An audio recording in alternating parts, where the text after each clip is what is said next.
Got to bring in NBA analyst extraordinaire, Slick Ric Bucher.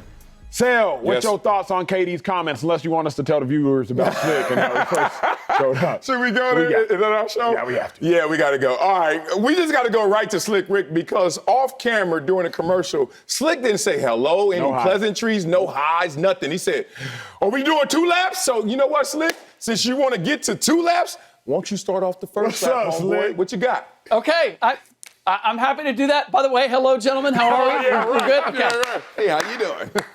Slick ain't right. KD, you don't have it right. KD is projecting. KD is taking maybe what his experience or what he would have liked his experience or perspective to be as a result of leaving OKC onto Kyrie Irving, because he's talking about Kyrie Irving. Kyrie Irving wasn't in Boston long enough to cultivate, for that love to take root. I don't get the sense from Boston fans, those that I know and those that I've witnessed, that this is a matter of admiration and respect, or that it's a matter of they feel jilted. No, they feel as if they were lied to, as if they were toyed with. Because Kyrie Irving, first of all, there wasn't enough that happened good while Kyrie Irving was there in those 2 years for them to have an attachment with him. And Kyrie Irving is the guy who said, I plan to resign here if you'll have me. And then as we got closer to the time for him to resign and he was asked the question, it was, well, you'll have to wait until July 1. And then he dips. And so there's a sense from the Boston fans that I know of betrayal and disappointment. Not that Kyrie Irving was a piece of them and he left and they miss him. And no more than Kevin Durant is missed in Oklahoma City as a result of the way that he left. Look, it's not just leaving. Tom Brady is admired and respected, and he left. Derrick Rose left Chicago. He's still admired and respected in Chicago. It's not that you leave, it's how you leave. And that's the part that Kevin Durant is missing here. What he's talking about actually does happen between fans and players who leave a franchise.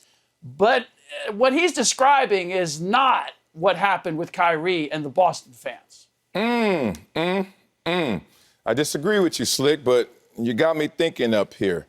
Okay, before we get into the conversation of the Boston fans, is it rooted in love or is it rooted in hate? Let's just agree. It's rooted in concern. They actually care. They are actually showing an emotional response to Kyrie Irving. Now, being a guy who played and ran through that tunnel and had his name announced hundreds of times, when I didn't hear any response, that's when I knew I wasn't doing anything good to that fan base. When you get booed, you know it's rooted in concern. That means, hey, since I like you or I don't like you, here's your response. So Kevin Durant nailed that. Now, let's talk about why fans respond like this. Let's get into the love and the hate. I have so much respect for fans, and I'm not saying that facetiously. I'm actually showing love to fans because they spend, first and foremost, their time.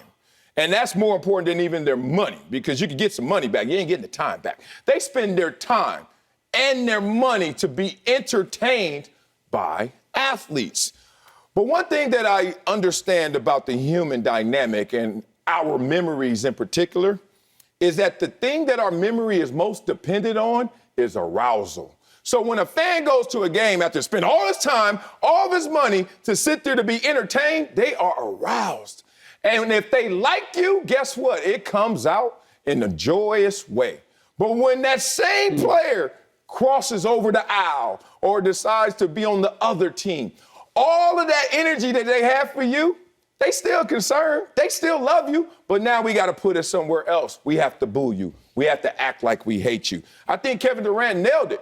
If Kyrie Irving was still wearing green and white, guess what? He wouldn't have to give him the birds because they'd be cheering him on. The same dude doing the same things. But Kevin Durant talked about he changed course. So they had to change course. But they're both rooted, to me, in love.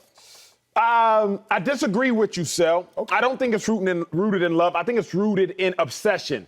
The song, Love Me or Hate Me, that is a question. Love me or hate me, it's still an obsession. I think regardless, the fans are obsessed with Kyrie Irving. And for that, he should low-key feel good about himself. Sel said one thing, I truly believe it is incredibly wise. The greatest emotion is apathy. The greatest emotion is just, I don't even care about you. But as long as Celtics fans care about Kyrie Irving, then to some degree, Kyrie Irving is winning. They're not booing they're not booing Seth Curry. They ain't out there booing Drummond. They're not booing players that are irrelevant. But they're booing Kyrie Irving because they are still obsessed to some degree with Kyrie Irving. When I think about KD's comments, Slick, I err on your side. They don't love Kyrie Irving. That's not why they're still out there booing him, because they still have some sort of love for him. No, I genuinely believe they despise Kyrie Irving for several reasons. Number one, they think he's greater than he is. Number two, during his brief tenure there, he made the team worse. They went to the Eastern Conference Finals. Kyrie shows up. They lose in the semis. Kyrie departs. They go to the Eastern Conference Finals. So during his tenure, he makes them worse. So number one, he thinks he's better than he is. Number two, he makes them worse. And number three, the off-the-field antics. I think that the off-the-court antics, I think that people have found reason to not like Kyrie Irving just because of how much attention he draws for something that he drew to himself. So the fans' obsession with Kyrie, in my mind, is not actually rooted in love, nor is it necessarily rooted in hate. It's just rooted in that thing itself, an obsession. Yeah, and I agree with both of you in terms of the obsession and that it is a positive sign, or it is a point of accomplishment when people, however they respond. They respond. The fact that they're showing that they care because they're responding, because they're emotionally attached. But I think Kevin Durant is trying to tell us why. And that's where I think he gets it wrong. Are they obsessed? Yes. Do they care? Yes. Why? That's the question. And he says, and this spin really is self-serving.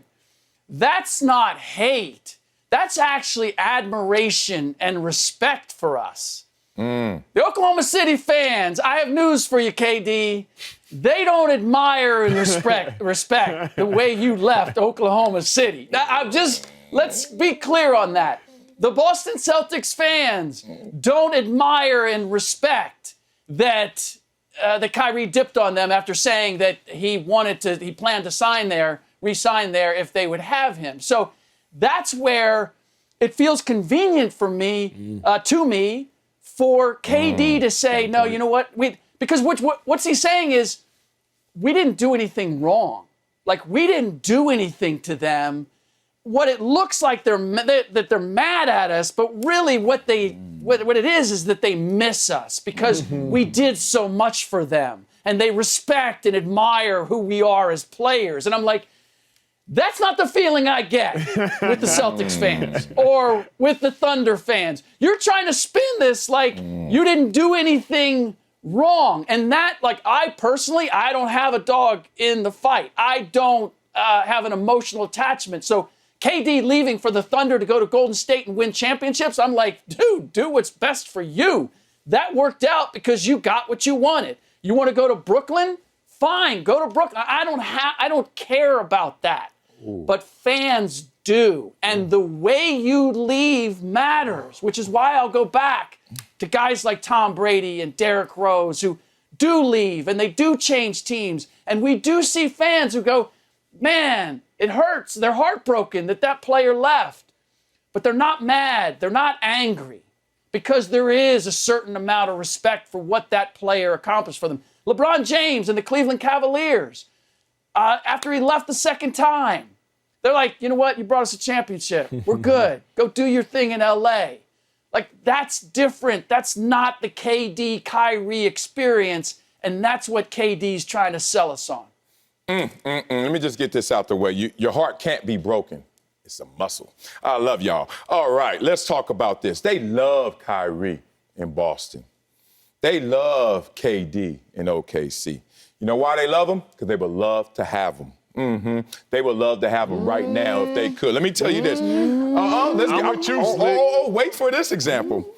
Isaiah Thomas, Marcus Smart, or Kyrie Irving, which one you think you want? Stop. KD or Andrew Wiggins or whoever else trying to play forward out there? Who you want? Okay, let's get to this. I have a 6-year-old, MJ, who's in kindergarten. and I watch what happens at kindergarten. They already doing it because this is what we did when we were young.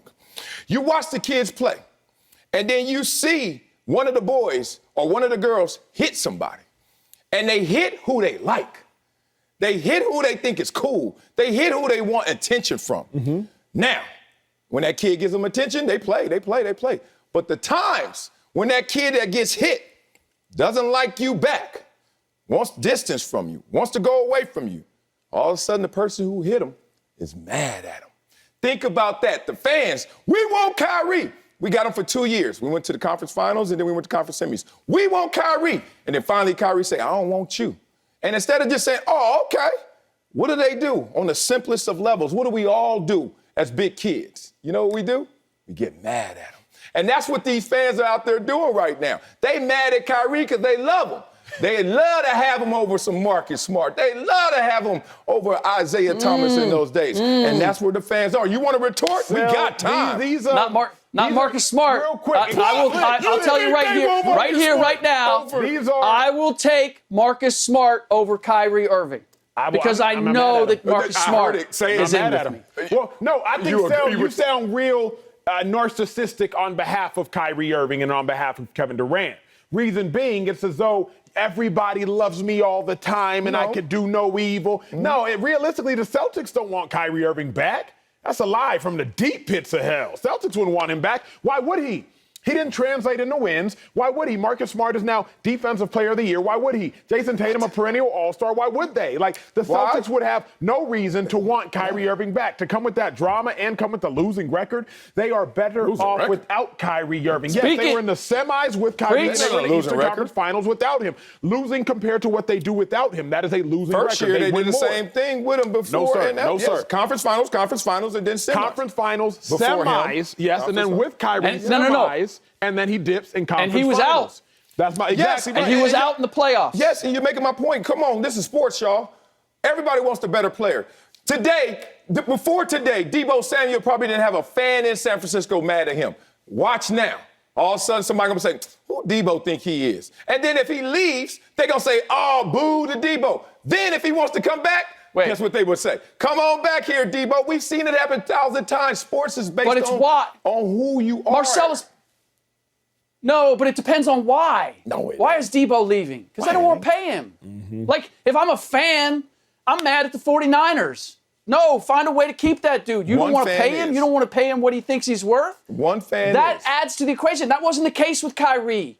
Kyrie was like, I want to stay. Will you have me? Would you have me? And then suddenly, without explanation, it's, oh, I'm going to Brooklyn. Well, dog, why are you going to Brooklyn? Like, what changed? What happened? So, to me, the why is still a factor with fans. If you're leaving because of the way you're being treated, and even with Kevin Durant, like Kevin Durant was a second-class citizen to Steph Curry. You said it yourself, Marcellus. He won 2 MVP finals, and he knew it was never going to be his team, and he never got the same kind of love from the fans that Steph Curry got. And he's like, I'm never going to get that here. Let me go find it someplace else. I'm not mad at that, and you're not either. No. How and why depends. It's a factor in that equation. I wish it was that deep, but sports is pretty simple, and it's simplistic in this response. I remember when Dwight Howard left the Lakers. Boy, they hated Dwight Howard. And, you know, rest in peace to Kobe Bryant. Kobe Bryant didn't like Dwight Howard, as seen publicly, and the fans all of a sudden didn't like Dwight Howard. Then you look up when they need you, or they think there's something they can use of your service. Come on back here, Dwight Howard, with open arms, the same dude that you just hated a few years ago.